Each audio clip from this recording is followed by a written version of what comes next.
నమస్తే, నేను Vamsi. Welcome to I news. Andhra Pradesh ప్రభుత్వంలో మరోసారి క్రమశిక్షణపై చంద్రబాబు సర్కార్ తనదైన ముద్ర వేసింది. ప్రభుత్వ ఆసుపత్రుల్లో పనిచేస్తున్న ఏకంగా 43 మంది డాక్టర్లపై ఒకేసారి కఠిన చర్య తీసుకోవడం ఇప్పుడు రాష్ట్ర వ్యాప్తంగా చర్చనీయాంశంగా మారింది. డాక్టర్ల కొరతతో ప్రజలు ఇబ్బందులు పడుతున్న వేళ విధులకు హాజరు కాకుండా జీతాలు తీసుకుంటున్న వారిపై సర్కార్ ఉక్కుపాదం ముట్టింది. అసలు ఈ 43 మంది ఎవరు? ఎందుకు ఇంత కఠిన చర్య తీసుకుంది సర్కార్? Let's watch the story. Andhra Pradesh ఆరోగ్య శాఖలో భారీ సంచలనం చోటు చేసుకుంది. ప్రభుత్వ సేవలో ఉన్న 43 మంది వైద్యులను సస్పెండ్ చేస్తూ రాష్ట్ర సర్కార్ కీలక ఉత్తర్వులు జారీ చేసింది. అధికారుల వివరాల ప్రకారం వీరిలో చాలా మంది నెలల తరబడి, మరికొందరు సంవత్సరాల పాటు కూడా సరైన అనుమతి లేకుండా విధులకు దూరంగా ఉన్నట్లు విచారణలో తేలింది. పలుమార్లు నోటీసులు జారీ చేసినప్పటికీ స్పందించకపోవడం, సరైన వివరణ ఇవ్వకపోవడంతో ఈ కఠిన చర్య తీసుకున్నట్టు తెలుస్తోంది. ప్రభుత్వ ఆసుపత్రుల్లో ఇప్పటికే డాక్టర్ల కొరత తీవ్రంగా వేధిస్తోంది. ముఖ్యంగా గ్రామీణ ప్రాంతాల్లో ఒక్కో డాక్టర్ వేలాది మంది రోగులకు సేవలందించాల్సిన పరిస్థితి నెలకొంది. ఇలాంటి సమయంలో కొందరు ప్రభుత్వ ఉద్యోగంలో ఉంటూనే విధులకు హాజరు కాకపోవడం వల్ల ప్రజలే తీవ్రంగా నష్టపోయారని ఆరోగ్య శాఖ భావించింది. అందుకే ఇకపై నిర్లక్ష్యానికి ఎలాంటి అవకాశం ఇవ్వకూడదనే కఠిన నిర్ణయం తీసుకుంది సర్కార్.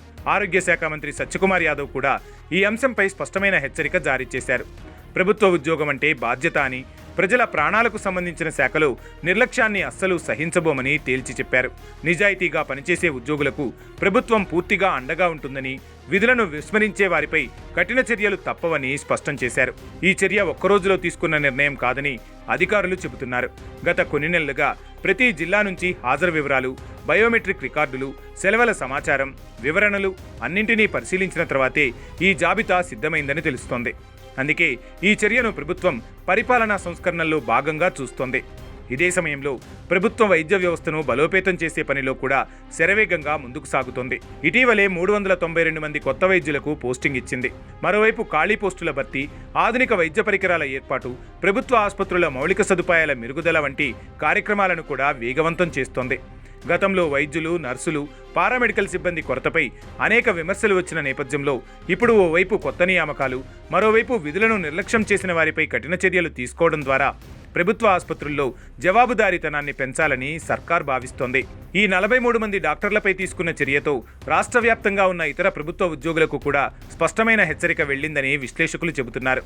ప్రభుత్వ ఉద్యోగంలో బాధ్యతలను విస్మరిస్తే ఎంత పెద్ద పదవిలో ఉన్నా చర్యలు తప్పవని చంద్రబాబు సర్కార్ మరోసారి స్పష్టం చేసినట్లుగా ఈ పరిణామాన్ని చూస్తున్నారు. ఇక ఈ నిర్ణయంపై వైద్య సంఘాలు ఎలా స్పందిస్తాయి? సస్పెండ్ అయిన డాక్టర్లు కోర్టును ఆశ్రయిస్తారా?